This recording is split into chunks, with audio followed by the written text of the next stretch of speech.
दोस्तों, अगर सामान्य भाषा में किसी भी जीवात्मा अर्थात प्राणी के जीवन के अंत को हम लोग मृत्यु कहते हैं। दोस्तों, अगर हर इंसान का लालच, मोह, रोग, कुपोषण के परिणाम स्वरूप होती ही है, वैसे तो मुख्यतः मृत्यु के 101 रूप होला, लेकिन मुख्य प्रकार से जो होती है जिसमें बुढ़ापा, रोग, दुर्घटना, अकस्माती, आघात, शोक, चिंता और लालच मृत्यु का रूप है। नमस्कार, प्रणाम, आप सभी देख रहे हैं स्टोरी वॉइस और मैं हूं चंदन। दोस्तों, अगर विज्ञान के हिसाब से देखल जाए तो विज्ञान के अनुसार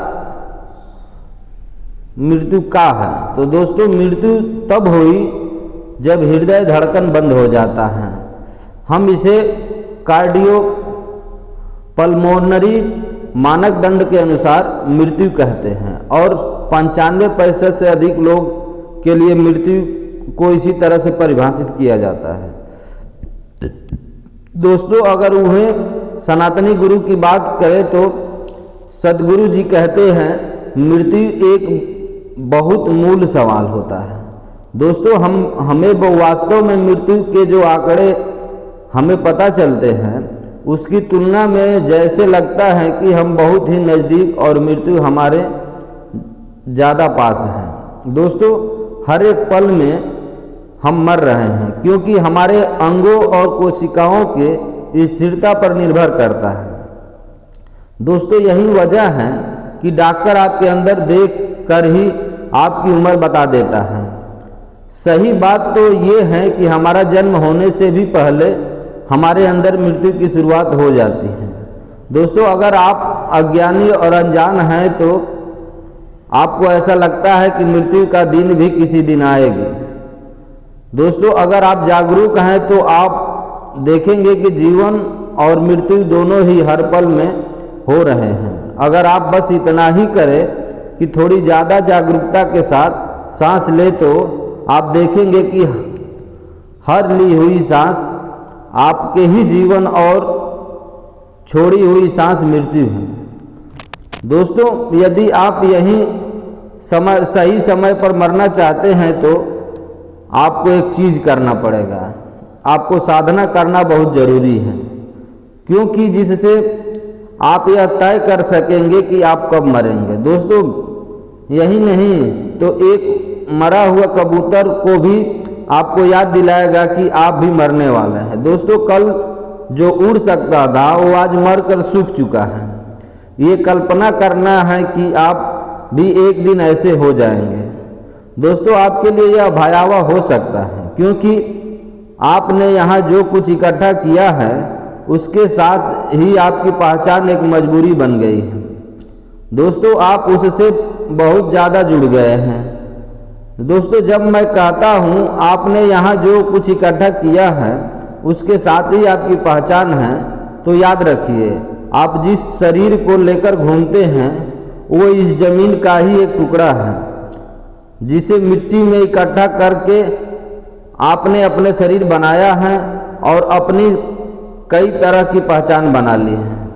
दोस्तों, वो पहचान इतनी मजबूत हो गई है कि उसे खोना बहुत ज़्यादा भयानक डर लगता है।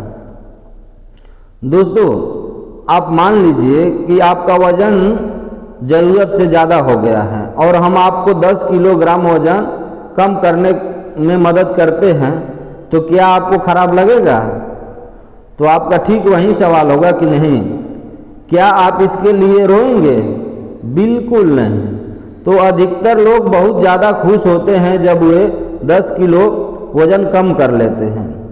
अब आप मान लीजिए कि आपने अपना पूरा 60 से 50 किलो वजन छोड़ दिया, तो इसमें क्या बड़ी बात है।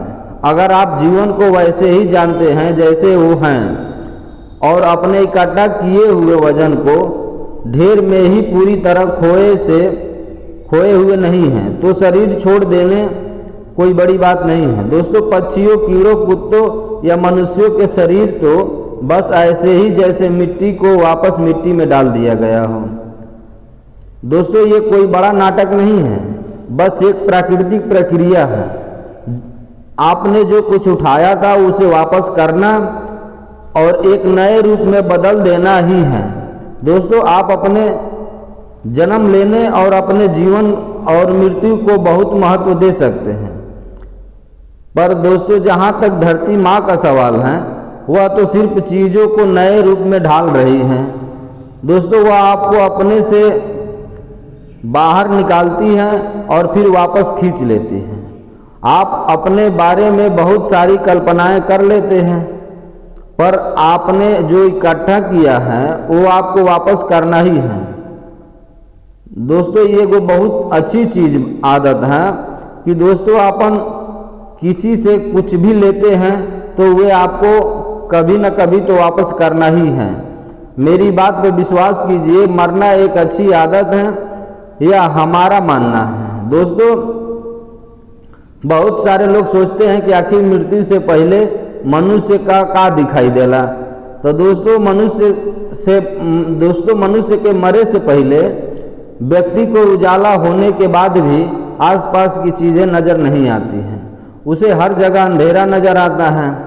दोस्तों, कहावत है कि मरने से कुछ समय पहले व्यक्ति की परछाई भी उसका साथ छोड़ देती है। उसे आईने, तेल या पानी में अपनी खुद की परछाई दिखाई देना बंद हो जाती है। दोस्तों, बहुत सारे लोगों के मन में यह भी सवाल रहती है कि आखिर शरीर से आत्मा कैसे निकलते हैं। तो दोस्तों, गरुड़ पुराण में बताया गया है कि मृत्यु के समय आत्मा दोनों आंखें, दोनों कान, दोनों नासिका, मुख या फिर उत्सर्जन अंग से निकलती है। दोस्तों, आत्मा के शरीर से निकलने के यही 9 द्वार हैं। जिस व्यक्ति की आत्मा उत्सर्जन अंग से निकलती है वह मृत्यु के समय मल मूत्र का त्याग कर देते हैं। दोस्तों, अगर हिंदू शास्त्र की बात करें तो हिंदू शास्त्र के अनुसार मृत्यु के बाद या मृत्यु के बारे में हिंदू मान्यता है कि दोस्तों हिंदू धर्म पुनर्जन्म पर केंद्रित है। यह विश्वास है कि जब कोई मरता है तो आत्मा एक अलग रूप में पुनर्जन्म लेती है। दोस्तों, उनका मानना है कि यद्यपि भौतिक शरीर मर जाता है लेकिन उनकी आत्मा बनी रहती है और तब तक पुनर्चक्रण करती रहती है जब तक कि वह अपने वास्तविक स्वरूप में नहीं आ जाती है। दोस्तों, अगर आप सभी को हमारी वीडियो अच्छी लगी है तो हमारे चैनल को ज़रूर सब्सक्राइब कीजिएगा और हाँ दोस्तों, बेल आइकन की घंटी भी बजाना बिल्कुल मत भूलिएगा। और दोस्तों, हमारा मानना है कि जीना मरना सत्य है, बाकी सब झूठ है। दोस्तों, जन्म और मरण के लिए आप सभी का क्या राय है कमेंट करके ज़रूर बताइएगा, क्योंकि आप सभी का एक एक कमेंट हमारे लिए बहुत महत्वपूर्ण है। और हाँ दोस्तों, यह वीडियो अपने दोस्तों रिश्तेदारों में शेयर करना बिल्कुल मत भूलिएगा। नमस्कार, प्रणाम, जय हिंद।